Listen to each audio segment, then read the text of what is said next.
Sean todos bienvenidos a un nuevo video tutorial de Aula Más. A continuación estudiaremos un ejemplo referente al tema de la ley de Gay-Lussac, del capítulo de gases ideales. El presente ejemplo dice lo siguiente: un tanque de acero contiene oxígeno a 34,5 grados centígrados y a una presión de 3,4 atmósferas atm. Calcular la presión interna del gas cuando se calienta el tanque a 98,2 grados centígrados. Para resolver el presente ejemplo, primero vamos a determinar cuáles son los datos y en general la información que nos dan en el enunciado. Nos dicen que tenemos oxígeno que está contenido en un tanque de acero. Como se encuentra en un tanque, en este caso de un material rígido, entonces consideramos que el volumen permanece constante, es decir, que el volumen inicial es igual al volumen final. Y como no entra ni sale gas durante el proceso, entonces las moles también van a permanecer constantes. N constante, N igual a CTE, es decir, las moles iniciales son iguales a las moles finales, N sub I igual a N sub F. Nos dicen que la temperatura inicial es de 34,5 grados centígrados, que indicamos como T sub I, y la presión inicial es de 3,4 atmósferas, P sub I igual a 3,4 atm.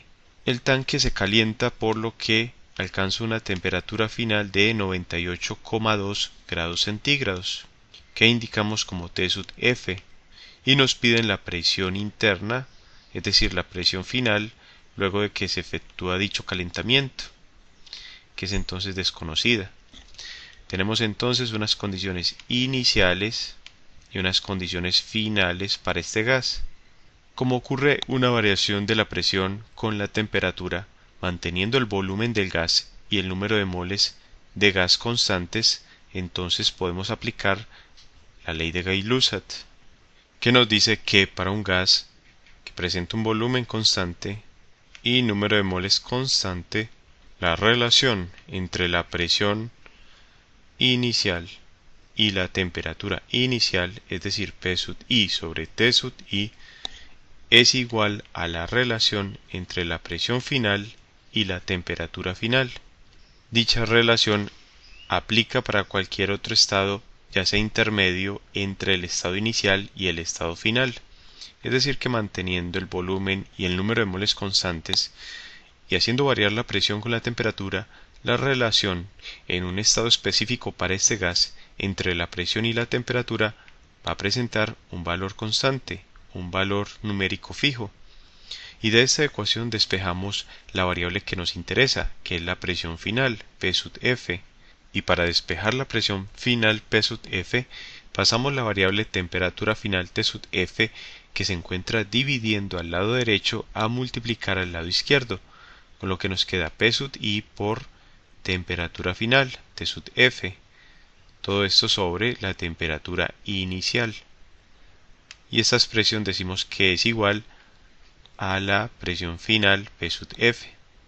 Esta ecuación también podemos escribirla cambiando el lado de los términos, es decir, colocando la presión final en el lado izquierdo y los demás términos con las operaciones indicadas en el lado derecho, es decir, P sub I por T sub F sobre T sub I.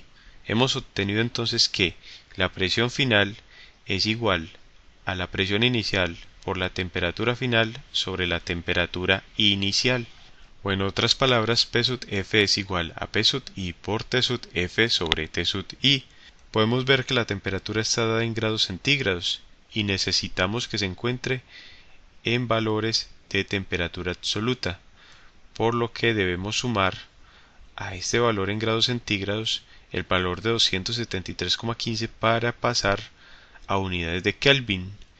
Entonces la temperatura inicial decimos que es igual a 34,5 más 273,15, lo que nos da un valor para la temperatura inicial en escala absoluta como igual a 307,65 Kelvin, y la temperatura final en unidades de Kelvin es igual a 98,2 más 273,15, lo que nos da un valor de la temperatura final T sub F como igual a 371,35 Kelvin. Ya tenemos la temperatura en unidades de escala absoluta. Tenemos la presión en atmósferas, la presión inicial. Ahora procedemos a reemplazar estos valores en la expresión obtenida, con lo que tenemos que la presión final es igual a la presión inicial, que es de 3,4 atmósferas, por la temperatura final, que es de 371,35 Kelvin. Todo esto sobre la temperatura inicial de 307,65 Kelvin. Las unidades de Kelvin se cancelan en el numerador y en el denominador, y podemos ver que nos quedan unidades de presión, en este caso unidades de atmósferas atm. Efectuando estas operaciones obtenemos que la presión final es igual a 3,4 por 371,35, lo que nos da 1269,59, todo esto sobre 307,65, y esta expresión está dada en unidades de atmósferas. Finalmente, obtenemos que la presión final P sub F es igual a 4,1 atmósferas.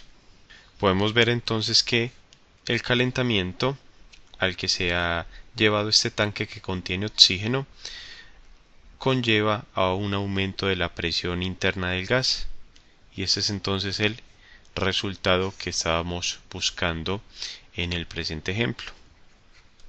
Podemos observar que la temperatura en escala absoluta pasó de 307,65 a 371,35 Kelvin. Este aumento en la temperatura del tanque que contiene el oxígeno ha conllevado a un aumento en la energía cinética, es decir, en la energía del movimiento de las partículas de oxígeno, lo que ha conllevado a que la presión interna dentro de este tanque haya aumentado significativamente. De esta forma concluimos la presente lección. Te invito a que sigas estudiando con nuestras lecciones, a darle me gusta a este video tutorial y a suscribirte a nuestro canal Aula Más, tu canal para aprender más.